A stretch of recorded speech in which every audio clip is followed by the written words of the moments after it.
Welcome to the channel recipes desk. இன்னைக்கு நம்ம வாழைப்பழ கேக் எப்படி செய்யறதுன்னு பார்க்கலாம். இந்த கேக் நம்ம ப்ரெஷர் குக்கர்லையும் செய்யலாம், இல்லைனா ஓவன்லையும் செய்யலாம். ஃபர்ஸ்ட் இந்த கேக் செய்யறதுக்கு என்னென்ன பொருட்கள் தேவைன்னு பார்த்துடலாம். அதுக்கப்புறம் எப்படி செய்யறது அப்படின்றத இந்த வீடியோவில் பார்க்கலாம். அதுக்கு முன்னால் இந்த ரெசிபீஸ் டெஸ்க் சேனலை நீங்கள் இன்னும் சப்ஸ்கிரைப் பண்ணல அப்படின்னா red colour subscribe button click பண்ணிவிட்டு பக்கத்தில் இருக்கிற இந்த பெல் ஐக்கான் ப்ரெஸ் பண்ணிக்கோங்க. அப்போ தான் நான் இனிமேல் போடுற வீடியோஸ் எல்லாமே உங்களுக்கு உடனுக்குடன் கிடைக்கும். அதேமாதிரி மிஸ் பண்ணாமல் பார்க்க முடியும். இப்போ நம்ம இந்த டிஷ் செய்கிறதுக்கு என்னென்ன பொருட்கள் தேவைன்னு பார்த்துடலாம். தேவையான பொருட்கள் மைதா இல்லைனா கோதுமை மாவு எதனாலும் எடுத்துக்கோங்க. 2 கப் எடுத்துக்கலாம். 300 கிராம் போல் எடுத்துக்கோங்க. உங்களுக்கு எது பிடிக்குதோ யூஸ் பண்ணிக்கலாம். மைதா பிடிச்சா மைதா, இல்லை கோதுமை மாவு. இதில் நான் நாட்டு சர்க்கரை எடுத்திருக்கேன். நீங்கள் நாட்டு சர்க்கரையும் யூஸ் பண்ணலாம், இல்லை வெள்ளை சர்க்கரையும் யூஸ் பண்ணிக்கிடலாம். 1.25 கப் சர்க்கரை எடுத்துக்கோங்க. 200 கிராம் சர்க்கரை இருக்கணும். நெக்ஸ்ட் நம்ம வாழைப்பழம் எடுத்துக்கலாம். வாழைப்பழம் நீங்கள் எந்த வாழைப்பழம்னாலும் யூஸ் பண்ணலாம். 1/4 கிலோ வாழைப்பழம் வந்து சின்ன சின்னதாக நறுக்கி எடுத்து வச்சுக்கோங்க. எந்த பழ டேஸ்ட் உங்களுக்கு பிடிக்குதோ அதை யூஸ் பண்ணலாம். ஆனால் நல்லா கனிஞ்ச வாழைப்பழமாக யூஸ் பண்ணிக்கோங்க. 1/2 டீஸ்பூன் உப்பு, 2 teaspoon baking powder, 1/2 teaspoon baking soda. Baking சோடானா ஆப்ப சோடா. 1/4 கப் நெய். 100 கிராம் அளவுக்கு நெய் எடுத்துக்கோங்க. இல்லைனா நீங்கள் பட்டர் யூஸ் பண்ணிக்கிடலாம், இல்லைனா நீங்கள் எண்ணெயும் யூஸ் பண்ணிக்கலாம். என்னன்னா ஃப்ளேவர்லெஸ் ஆயில் யூஸ் பண்ணிக்கோங்க. எசன்ஸ், வெண்ணிலா எசன்ஸ் நான் யூஸ் பண்ணியிருக்கேன். உங்களுக்கு எந்த ஃப்ளேவர் பிடிக்குமோ நீங்கள் யூஸ் பண்ணிக்கலாம். 2 ட்ராப் யூஸ் பண்ணால் போதும். முட்டை நான் இதில் 3 முட்டை யூஸ் பண்ணியிருக்கேன். நீங்கள் இதை முட்டை செய்யாமல் யூஸ் பண்ணணுன்னா முட்டைக்கு பதிலாக நீங்கள் 1/4 கப் தயிர் யூஸ் பண்ணிக்கோங்க. முட்டை ஃப்ளேவர் பிடிக்குன்றவங்க முட்டை யூஸ் பண்ணிக்கிடலாம். ஃபஸ்ட்டு நம்ம ஒரு பெரிய மிக்சிங் பவுல் எடுத்துக்கலாம். மிக்சிங் பவுல் எடுத்துகிட்டு அதில் நம்ம முட்டையை உடச்சி ஊற்றிடலாம்.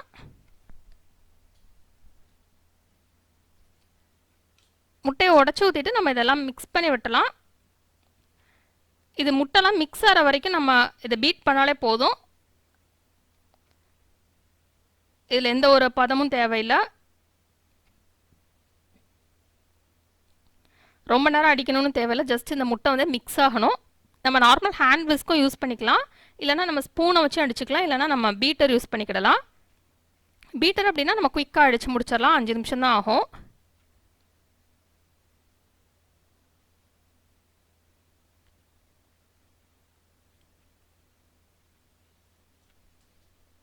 இப்போ நான் ஒரு பீட்டர் வச்சு டக்குன்னு அடிக்க போகிறேன். இதுக்கு வந்து டைம் ரொம்ப கம்மியாக தான் ஆகும் பீட்டர் யூஸ் பண்ணால்.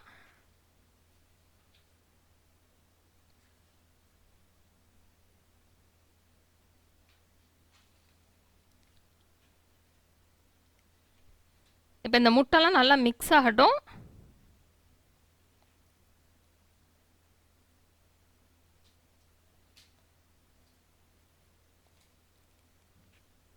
மஞ்சக்கரு தனியாக வெள்ளைக்கரு தனியாக இருக்கக்கூடாது. நல்லா இந்த ரெண்டுமே மிக்ஸ் ஆகணும். அது வரைக்கும் நம்ம இதை அடிச்சுக்கலாம்.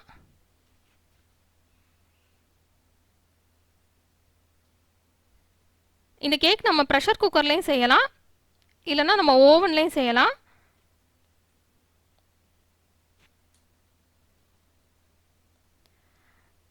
இப்போ முட்டையெல்லாம் அடித்தாச்சு. நெக்ஸ்ட் இதில் சர்க்கரை சேர்த்துடலாம். நான் இதில் நாட்டு சர்க்கரை சேர்த்துருக்கேன். நாட்டு சர்க்கரை மண் இல்லாமல் இருந்தது அப்படின்னா நீங்கள் அதை சேர்த்துக்கலாம். நீங்கள் வெள்ளை சர்க்கரை சேர்க்குறதா இருந்தாலும் சேர்க்கலாம். உங்களுக்கு எந்த டேஸ்ட் பிடிக்குதோ நீங்கள் சேர்த்துக்கோங்க. ஆனால் நாட்டு சர்க்கரை யூஸ் பண்ணுறப்போ மண் இல்லாத சர்க்கரையாக பார்த்துக்கோங்க.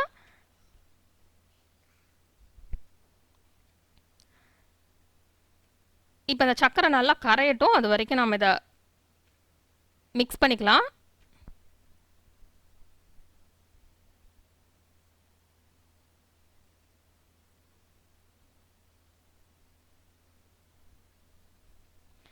இது நல்லா கரைஞ்சதுக்கப்புறம் நம்ம நெக்ஸ்ட் ஸ்டெப் போகலாம். இது இந்த மாதிரி நம்ம லேசாக பீட் பண்ணிவிட்டு நம்ம வச்சிடலாம். சக்கரை கரைஞ்சதுக்கப்புறம் கூட நம்ம நெக்ஸ்ட் ஸ்டெப் போக ஆரம்பிக்கலாம்.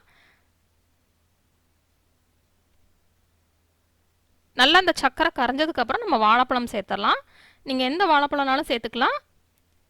வாழைப்பழம் வந்து நல்லா கனிஞ்சதுக்கப்புறம் வாழைப்பழம் சேருங்க. அப்போ தான் அந்த டேஸ்ட் நல்லாயிருக்கும். நல்லா ரைப்பாக இருக்கணும். உங்களுக்கு என்ன சைஸில் தேவையோ நீங்கள் அந்த சைஸில் கட் பண்ணிக்கோங்க. இல்லை உங்களுக்கு மேஷ் பண்ணி ஆட் பண்ணணும்னா வாழைப்பழத்தை வந்து நல்லா மேஷ் பண்ணி விட்டுட்டும் சேர்த்துக்கலாம். அல்ல நீங்கள் மிக்சியில் ஒரு சுற்றியும் சேர்த்துக்கலாம். நீங்கள் அப்படியே சேர்த்து இதில் பீட்ரு வச்சு அடித்தோம் அப்படின்னா ஓரளவுக்கு சின்ன சின்ன பிட்ஸாக இருக்கும் நமக்கு. உங்களுக்கு ஃபுல்லாக கம்ப்ளீட்டாக பேஸ்ட்டாக வேணும் அப்படின்னா நீங்கள் மிக்சியில் அடித்து சேர்த்துக்கோங்க. உங்களுக்கு எந்த மாதிரி சாப்பிட்டா பிடிக்குமோ நீங்கள் அந்த மாதிரி செஞ்சுக்கலாம். இது செய்கிறது ரொம்ப ஈஸி தான், இந்த மிக்சிங் மட்டும்தான். அதுக்கப்புறம் நமக்கு கேக் வந்து நம்ம அப்படியே உள்ளே வச்சு எடுக்கிற வேலை தான். அதனால் நம்ம கேக் வந்து ஈஸியாக வீட்டில் ட்ரை பண்ணலாம்.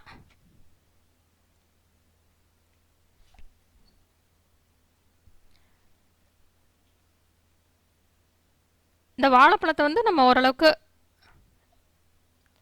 மிக்ஸ் பண்ணி விட்டதுக்கப்புறம் இதில் நெய் சேர்த்துடலாம். நீங்கள் நெய் சேர்க்குறதா இருந்தாலும் சேர்க்கலாம், இல்லைனா பட்டரும் இந்த ஸ்டேஜில் சேர்க்கலாம், இல்லைனா எண்ணெயும் சேர்த்துக்கிடலாம். எண்ணெய் நீங்கள் யூஸ் பண்ணுறதா இருந்தால் ஃப்ளேவர் இல்லாத எண்ணெயை யூஸ் பண்ணுங்கள், ரீஃபைண்ட் ஆயில் அந்த மாதிரி யூஸ் பண்ணுங்கள். ஏன்னா தேங்காய் எண்ணெய் அந்த மாதிரிலாம் சேர்த்திங்கன்னா அந்த ஸ்மெல், தேங்காய் எண்ணெயோட ஸ்மெல் இருக்கும் கேக்கில். அதனால் ஸ்மெல் இல்லாத ஆயில் யூஸ் பண்ணிங்க அப்படின்னா அது ஒன்றும் தெரியாது. இல்லை உங்களுக்கு நெய் ஃப்ளேவர் பிடிக்கும் அப்படின்னா நீங்கள் அதுவும் யூஸ் பண்ணிக்கலாம். இப்போ அதையும் நல்லா மிக்ஸ் பண்ணி விட்டலாம். இது எல்லாமே நல்லா மிக்ஸ் ஆகட்டும்.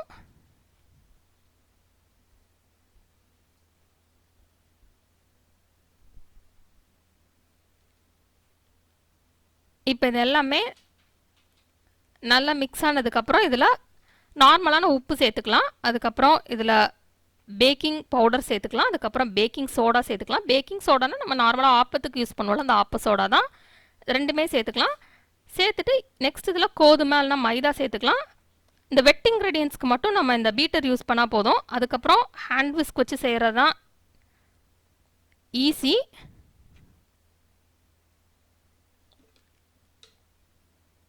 நீங்கள் எது ஈஸியோ அதை யூஸ் பண்ணிக்கலாம். இது வந்து வாழைப்பழம் அப்படிங்கிறதுனால கொஞ்சம் எல்லாமே ரொம்ப ஒட்டிகிட்டு இருக்குதுன்னு சொல்லிட்டு நான் இப்போ விஸ்க் வச்சு நான் மிக்ஸ் பண்ண போகிறேன்.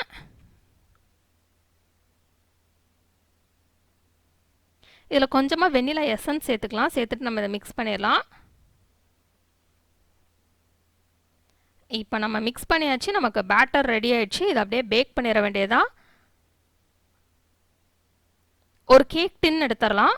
கேக் டின் எடுத்துகிட்டு அதில் நெய் அல்லனா எண்ணெய் எதுனாலும் நீங்கள் தடவி க்ரீஸ் பண்ணிக்கலாம். உங்ககிட்ட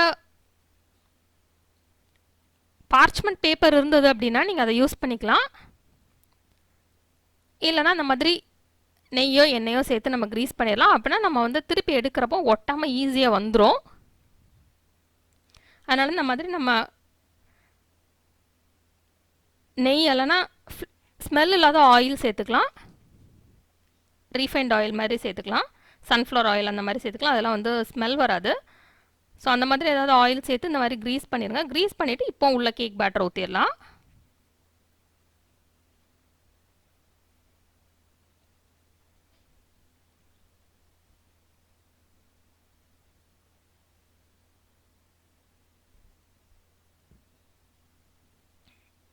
நம்ம ரெடி பண்ணி வச்சுருந்த பேட்டர் அப்படியே ஊற்றிடலாம்.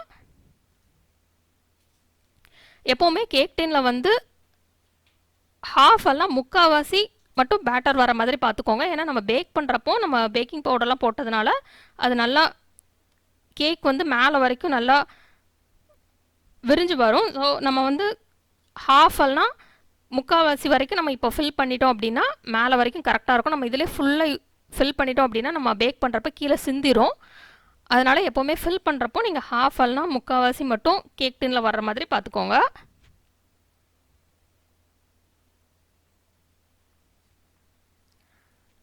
இப்போ இதை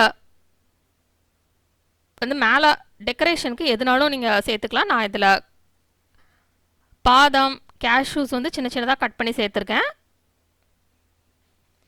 நீங்கள் என்னன்னாலும் சேர்த்துக்கலாம்.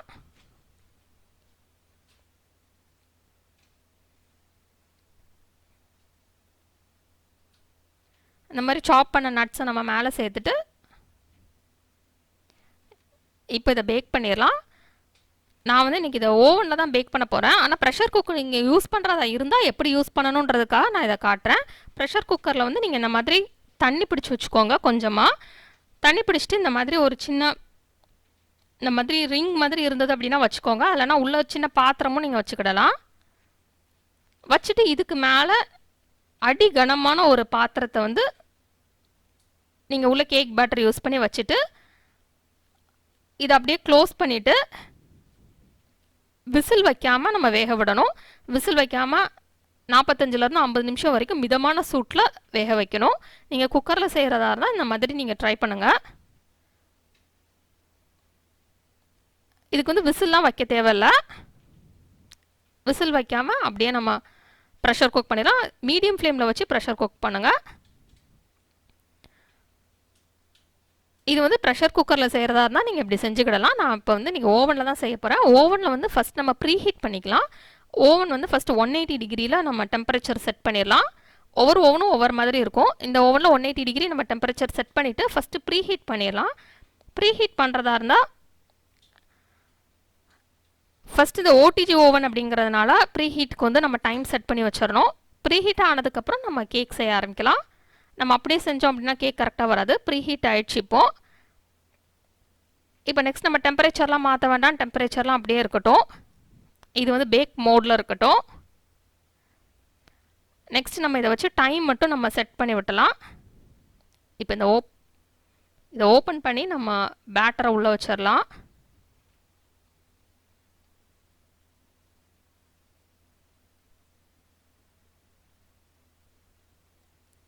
இப்போ கேக் பேட்டரை உள்ளே வச்சாச்சு. நெக்ஸ்ட் இதில் டெம்பரேச்சர்லாம் அப்படியே இருக்கட்டும். நம்ம டைம் மட்டும் செட் பண்ணிக்கலாம். 30 மினிட்ஸ் இதை பேக் பண்ணணும்.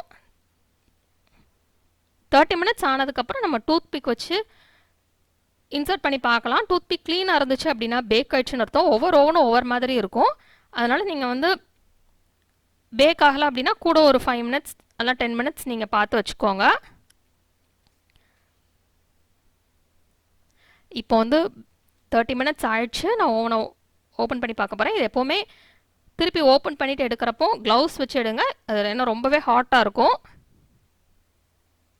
இப்போ இதை எடுத்தாச்சு. இப்போ நம்ம இதை நல்லா ஆற விட்டுறலாம். இது நல்லா ஆறுனதுக்கப்புறம் ஓரத்துலலாம் இந்த மாதிரி கத்தியை வச்சு எடுத்து விட்டுடலாம். இப்படி கத்தி வச்சு நம்ம ஓரத்தில் எடுத்து விட்டுட்டு நம்ம அப்படியே ஒரு பிளேட்டில் வச்சு இதை கவுத்துறப்போ ரொம்ப ஈஸியாக வந்துடும். நம்ம ஆல்ரெடி இதில் வந்து க்ரீஸ் பண்ணி வச்சுருக்கோம். அதனால் ஒட்டாது, அப்படியே வந்துடும். இப்படி லேசாக 2 தட்டினா போதும். இது இப்போ வந்துடும். இது அப்படியே இப்போ இன்னொரு பிளேட்டில் நம்ம எடுத்துட்டோம் அப்படின்னா கேக்கோட இப்படி கவுத்தி வச்சிட்டோம் அப்படின்னா இப்போ நமக்கு கேக் ரெடி ஆயிடுச்சு. இப்போ இதை நீங்கள் பிடிச்ச மாதிரி ஸ்லைசஸாக கட் பண்ணி என்ஜாய் பண்ணலாம். இந்த டேஸ்ட் வந்து ரொம்ப நல்லாயிருக்கும். இந்த கேக் ரெசிபி நீங்கள் வீட்டில் ட்ரை பண்ணி பாருங்கள். இந்த ரெசிபி உங்களுக்கு பிடிச்சிருந்தா லைக் பட்டன் கிளிக் பண்ணுங்கள். உங்கள் ஃப்ரெண்ட்ஸோட இந்த ரெசிபியை ஷேர் பண்ணுங்கள். மறக்காமல் இந்த சேனலுக்கு சப்ஸ்கிரைப் பண்ணிவிட்டு பக்கத்தில் இருக்கிற பெல் ஐக்கான் ப்ரெஸ் பண்ணிக்கோங்க. சப்ஸ்கிரைப் பண்ணிவிட்டு நோட்டிஃபிகேஷன்ஸில் ஆல் கொடுத்துட்டிங்க அப்படின்னா நான் போடுற வீடியோஸ் எல்லாமே உங்களுக்கு உடனுக்குடன் வந்துடும். எதையுமே மிஸ் பண்ணாமல் இன்ஸ்டண்ட்டாக பார்க்க முடியும். இந்த ரெசிபியை பார்த்ததுக்கு ரொம்ப நன்றி. தொடர்ந்து இந்த சேனலோட இணைந்திருங்கள். புதிய ரெசிபிகளுக்காக இந்த பனானா கேக் ரெசிபியை ட்ரை பண்ணிவிட்டு எப்படி வந்திருக்கு அப்படின்றத கீழே உள்ள கமெண்ட்ஸ் பாக்ஸில் மறக்காமல் எனக்கு சொல்லுங்கள்.